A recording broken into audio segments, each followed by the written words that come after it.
Hey guys, Steve here, SAMTB. Hey, if you're looking to put together your first mountain biking trip to Scotland, then this is the video for you. Check it out.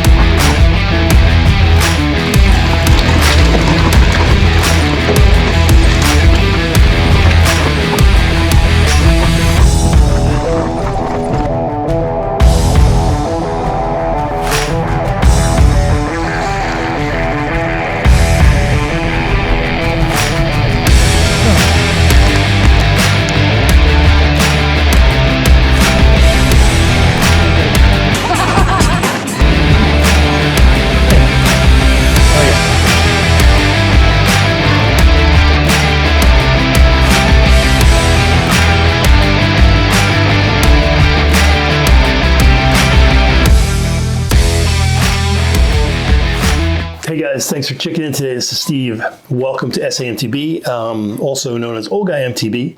Now officially, I just broke the 60-year mark. Anyway, just wanted to touch on with you guys. I've been wanting to do this video for a while now.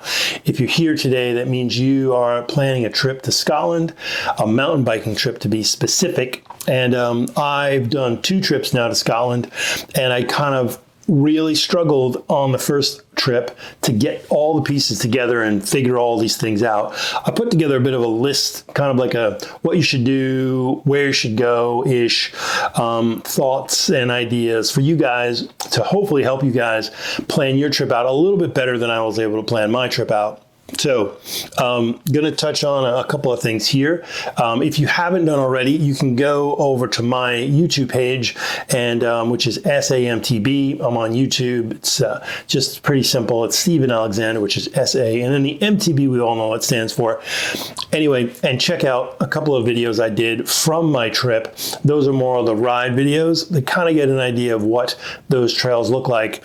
That is not a problem. If you're looking to get videos on trails, what they look like, there's bazillions of them out there on YouTube. There's lots of really high-end mountain bike YouTube riders out there that have put out some really high-quality videos as well. I will say, though, at across the board, the YouTube effect and the GoPro effect is in high alert mode, meaning it's on full blown, like, this doesn't look that bad, this isn't that horrible, these trails aren't that steep, and every one of those videos, I guarantee and I can assure you from personal experience, they are lying to you. So Mick Trail Rider is a YouTuber. If you want to get a good look at some trails, he has got an extensive trail list and trail video like library in his YouTube content. Mick Trail Rider. He's the guy you might have heard of about a year ago. He met the King, King Charles, out on the trails when he was traveling and doing one of his videos, which the video was awesome. The riding, though, as an example, was just brutal. But anyway, let me skip ahead here so I'm not just chewing up time here. And I put together a couple things here. Going to kind of start off with the number one thing, you guys. You're kind of already doing it, so thumbs up for you guys. You're off to a good start. You're doing some research. How long in advance should you do that? You should start a year in advance. If you're already within that year window, it's okay. I'm just saying to be as comfortable as you want and get as good a thought process and a plan as you can have in place before you go there. You want to do that. Scotland is not a big country, but you'd think, because so I'm from the southeast now, here in the outside of the south of the Raleigh area, and you know, for us to get in a car and drive like 4 or 5 hours is not that big a deal for us. And you can go really far in just 4 or 5 hours of a ride. Here, Scotland's roads are not like our roads. There are 1 or 2 they would call like interstates that are good. They're really nice roads, but they're not extensive at all, and they pretty much do not exist north of the Edinburgh line. So if you look at here's a little map of Scotland here. This line right here represents like what I call in Edinburgh, Glasgow, we'll call it line. That's the southern end of Scotland. And there is a road or two there that is a highway. it's great, but that is by very, very far proportions a very, very small percentage of the roads that are in Scotland. Most of the roads are not highways at all. They call country roads or country highways, I would call them. And they're narrow, they're windy. You're distracted by the beautiful, just breathtaking views all around you all the time. And it's a crazy place. It's beautiful. Absolutely, one of the highest, if not the highest country on my list of places to go visit. Go to Scotland. Don't even question it. Go there. But you should do some research. Start off with when you should go. You should go when you have the time, and also whenever you can dedicate, I would say, like 2 to 5 days to riding in your schedule vacation plan. Don't go in like December, January, February. For the most part, I would just recommend, because it's going to be the wettest and the coldest there. I went at the end of June, beginning of July, my first trip, and then I went back in the middle of May, and the difference between those two times of year was dramatic. And as it would be in most places in the Northern Hemisphere, if you're anywhere around, say, Richmond and north, you're going to know that. You're going to experience that. It's colder, it's wetter. It's kind of similar there. It's not as cold, but remember, they don't call the north end of the northern part of Scotland the Highlands because they felt like it. There's a lot of mountains there. Ben Nevis, which is the highest point in Scotland, there's snow there now on the mountain, and it's been snowing. And in the higher elevations, don't take this as though, I know what cold is. It's just different there. I don't want to over stress it, because there are folks that live in Anchorage, Alaska, and they'd be totally fine there. But if you're not from a place that's cold, you can very easily be misled by the temperatures, because the temperature varies more than you would imagine there. So, all right, I'm going to keep moving here. There's a couple of areas you can visit if you're going to Scotland. I'm going to kind of start with this, because this is almost the number one thing you have to figure out. Before you figure out anything else, you need to figure out where you're going to go. As I mentioned before, I'd say 2 to 5 days would be a really good time frame to work with, in terms of time to be on the ground and be in a location that you're going to ride. 2 to 5 days. 2 would be a minimum.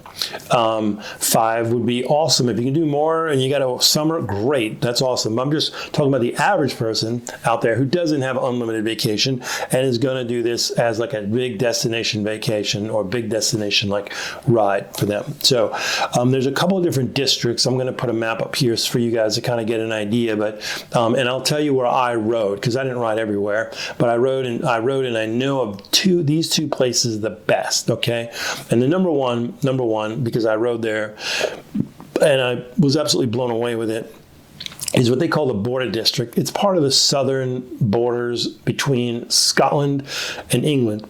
You're literally right on the border. It's also called the Tweed Valley. And these places have multiple sort of names, because there's the literal name of the town, then sort of the area name, and then more sort of local name. So the Gulfie. The Gulfie is a local name. It's an area describing around the Tweed Valley, but not the whole Tweed Valley.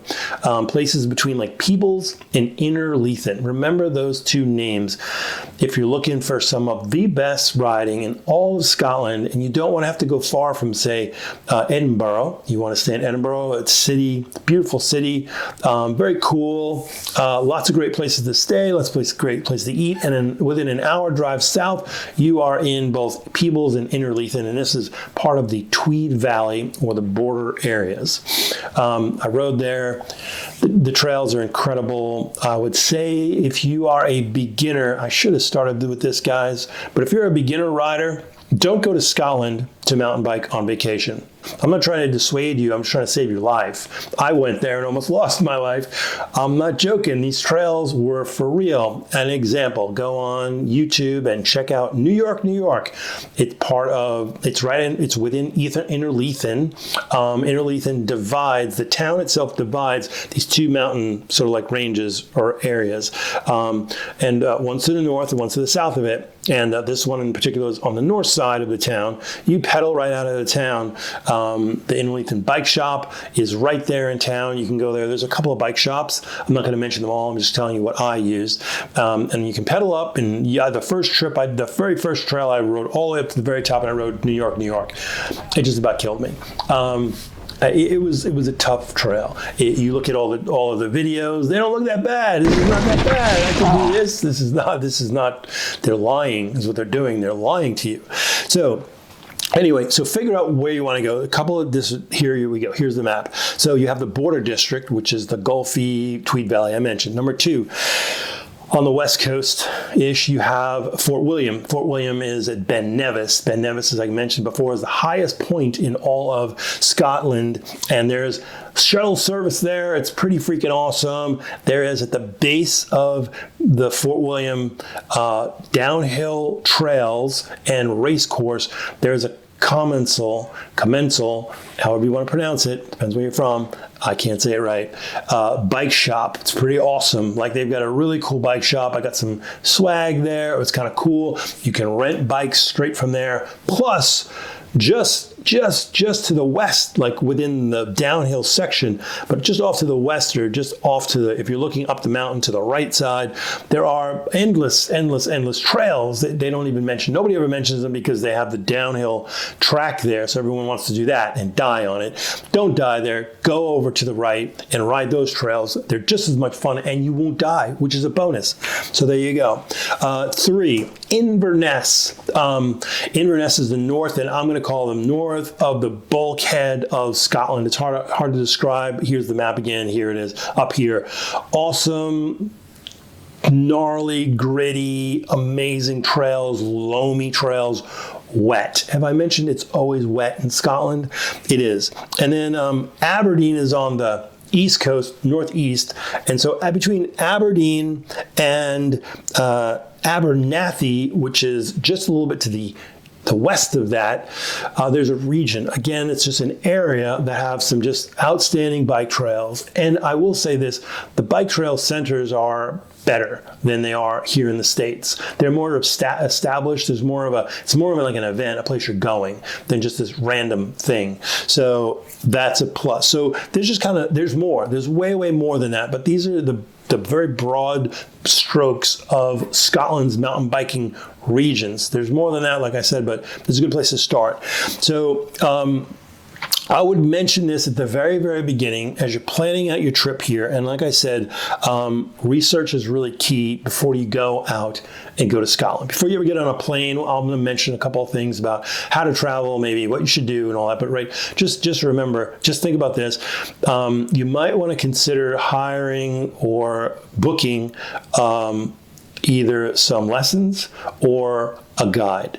And if you, the best thing to do is to book a lesson. Why? Because when you're doing your lesson, you get to chat with the instructor, about where they ride. What do they recommend? Where are they riding specifically? What does their gear setup look like? What kind of tires are they running? What kind of air pressure are they running? Are they using an e-bike, or do they recommend an analog bike? Like, all these things you can really purge your instructor for this information. It's going to be worth it. The dirt school is down in Innerleithen, and they're highly recommend. I regrettably did not take one of their courses, but when I was on the trails, they were doing courses, and I was jealous. I was like, damn, I should have done that.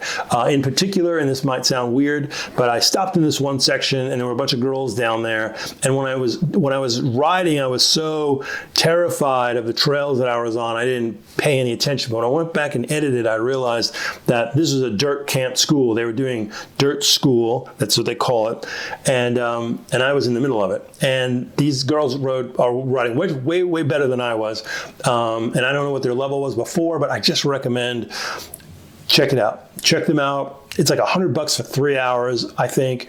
And they have a variety of different types of schools. I'd recommend the Enduro one in general, because that's what you're riding there. That's going to be the number one type of riding you're doing, is sort of an Enduro downhill-esque riding. There you go. Sorry. Okay. I'm going to move on because I spent a bit of time on that. along with the research is part of your planning. So if you're just a newbie rider with intermediate, like beginnings of intermediate, you can't really jump, you're not really comfortable on drops, really steep descents, really fast trails, loose trails, really wet trails, like tight, narrow tree kind of weaving stuff. If any of that stuff bothers you, don't do this. Because all of those things are Scotland. Every one of them. I went there, I was like, oh wow, it couldn't get worse. And then it did. I mean, and then for me, I mean like, damn, it was freaking intense. I loved it, but it was tough riding. Yeah. So do that. Number 2, I would assess your bike. I'm going to talk about this a little bit more expanded here, but just kind of, if you're not on an enduro bike or a downhill bike, don't bring your bike. I'm going to kind of make this simpler because my next point was, should you bring your bike? If you do not have an enduro bike or downhill bike, do not bring your bike. It's useless there. It's not that you can't ride, say, a trail bike there, but you shouldn't. There's no point in it. Point 2, and sort of like going on to this, and I really would stress this point, is consider, number 1, not bringing your bike. Number 2, renting a bike when you're there. Number 3, rent an e-bike. Oh my gosh, did I just say e-bike? Yes, absolutely rent an e-bike. You're on vacation. You've only got a certain amount of time and a certain amount of hours in the day. What do you want to ride? 3 trails, or do you want to ride 7 trails, 8 trails, 9 trails a day? You're not going to get 9 trails in, trust me. But anyway, let's just say you got the difference between, say, 3 trails or 6 trails. I'd go with the 6. And you're not going to get 3 on your analog bike. You're going to get 3 on an e-bike. Trails there are rugged. They're got some pretty steep, punchy climbs. And if you don't know where you're going, you're going to waste some time. Get an e-bike. I rented the Specialized Levo SL, and it was perfect. Get the backup battery, go through the Innerleithen bike shop. I'm going to leave a link in this thing for you guys. But when you do that, tell them you want the Specialized Levo SL. Get the orange one so when you crash they can find you easier than the black one, just saying. But that is 100%. If you because they're going to have everything set up for you. Tires will be set up, pressures will be set up. All you got to do is bring your pedals. You don't even have to bring your pedals. Just tell them, hey, I don't have pedals, and get something decent, whatever. Some Race Face or Specialized or whatever. Crank Works is what I use. There you go. If you do bring your bike, I would definitely recommend Vittoria Maz's or the Maxxis Assegais, maybe the new Schwalbe Alberts with the radial, whatever, wonder material that they're all touting about. So something that's going to be like good in both wet and loose. You just trust me on that. So, that was it. But what else should you bring?